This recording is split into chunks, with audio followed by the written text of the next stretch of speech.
Bienvenido a su canal del Conocimiento Activo 2021.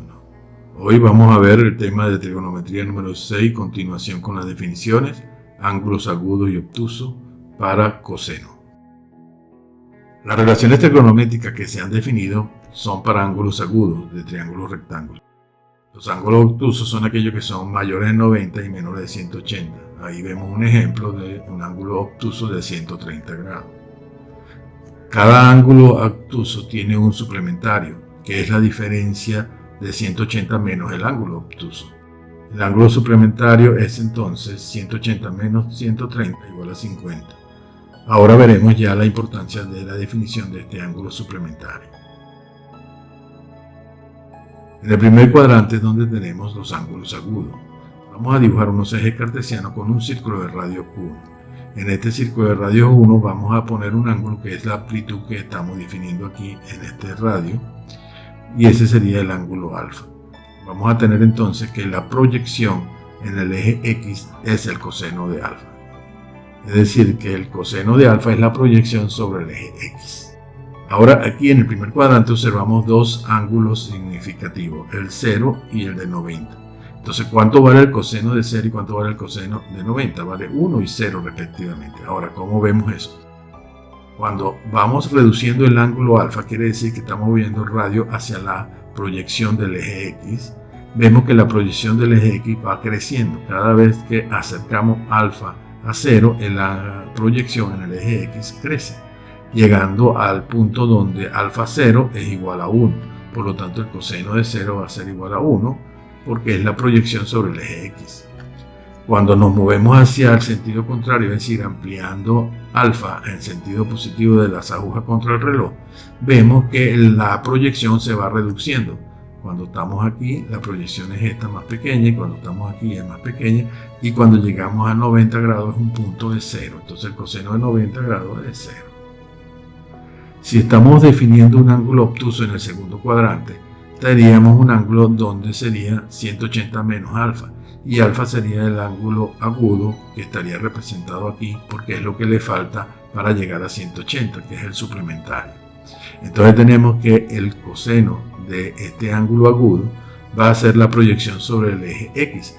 En este caso vemos que el coseno va a ser el mismo coseno de alfa, pero con signo negativo, ya que estoy en el lado negativo de las abscisas. De esta manera tendríamos ahora lo siguiente. El coseno de 180 grados menos alfa en el cuadrante 2 va a ser igual al menos coseno de alfa, que es la proyección sobre el eje X, es decir, sobre las abscisas.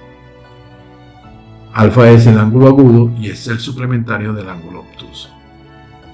Si queremos saber cuánto vale el coseno de 180 grados, tendríamos lo siguiente. Este alfa sería 0, entonces sería coseno de 180 menos 0. Eso va a ser igual al coseno de 180 grados.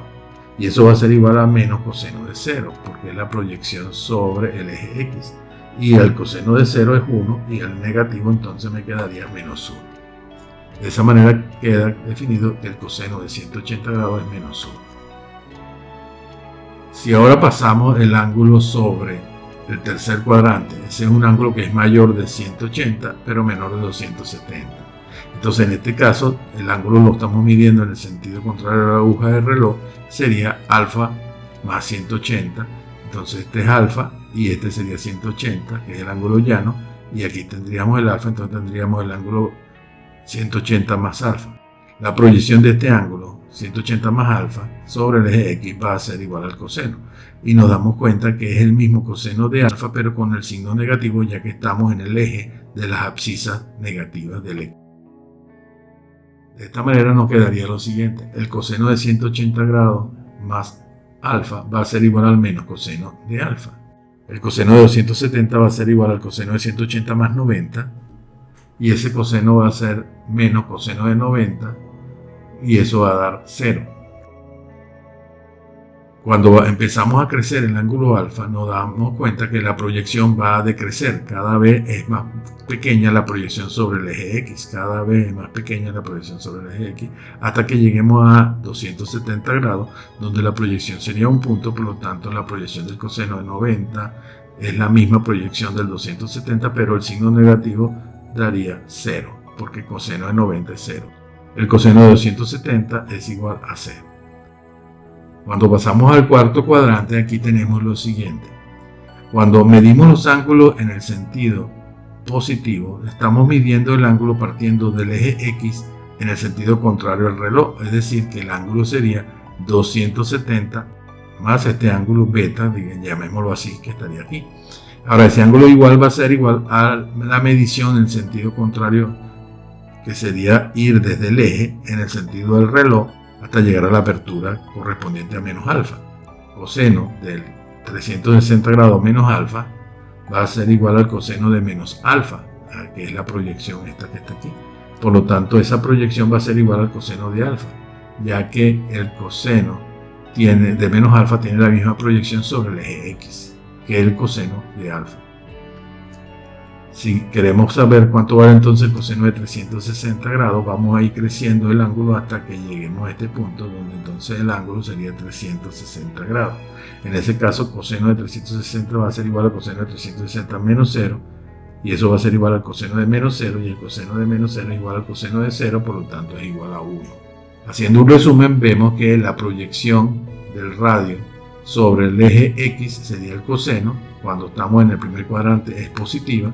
Pasando al segundo cuadrante, esta proyección aquí es negativa. En el tercer cuadrante se mantiene negativa. Y al llegar al cuarto cuadrante cambia otra vez a positiva. Entonces, resumiendo, cuadrante 1, cuadrante 4 es positivo el coseno, y cuadrante 2 y cuadrante 3 es negativo el coseno. Si le ha gustado este video, suscríbase y denle a la campanita para no perder ningún desarrollo futuro. Y si quiere que tratemos algún tema, dígalo en sus comentarios.